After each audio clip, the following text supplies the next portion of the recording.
তীব্র গরমে হাসফাস করছে সৌদি আরব। জুলাইয়ের শুরুতেই দেশটির বিভিন্ন অঞ্চলে তাপমাত্রা পৌঁছেছে 50 ডিগ্রি সেলসিয়াসে। এমন পরিস্থিতিতে শ্রমিকদের স্বাস্থ্য সুরক্ষায় আবারও কার্যকর হয়েছে দুপুরে খোলা আকাশের নিচে কাজ নিষিদ্ধের বার্ষিক নির্দেশনা।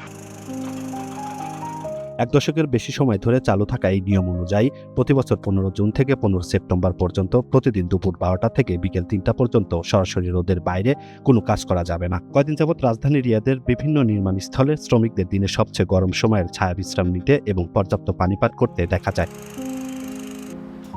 সৌদির মানব সম্পদ ও সামাজিক উন্নয়ন মন্ত্রণালয় জানিয়েছে, বিশেষ করে দেশের মধ্য অঞ্চল ও পূর্ব অঞ্চলে গ্রীষ্মে তাপমাত্রা অনেক বেড়ে যায়। তাই শ্রমিকদের হিট স্ট্রোক, পানি শূন্যতা ও অন্যান্য স্বাস্থ্য ঝুঁকি কমাতেই এই মৌসুমী নিষেধাজ্ঞা কার্যকর রাখা হয়।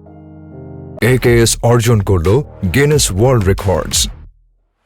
AKS আন্তর্জাতিক শ্রম সংস্থা ILO বলছে, শ্রমবাজার পরিচালনা, সামাজিক সুরক্ষা এবং কর্মক্ষেত্রে নিরাপত্তা নিশ্চিত করতে সৌদি আরবের সঙ্গে তাদের সহযোগিতা অব্যাহত রয়েছে।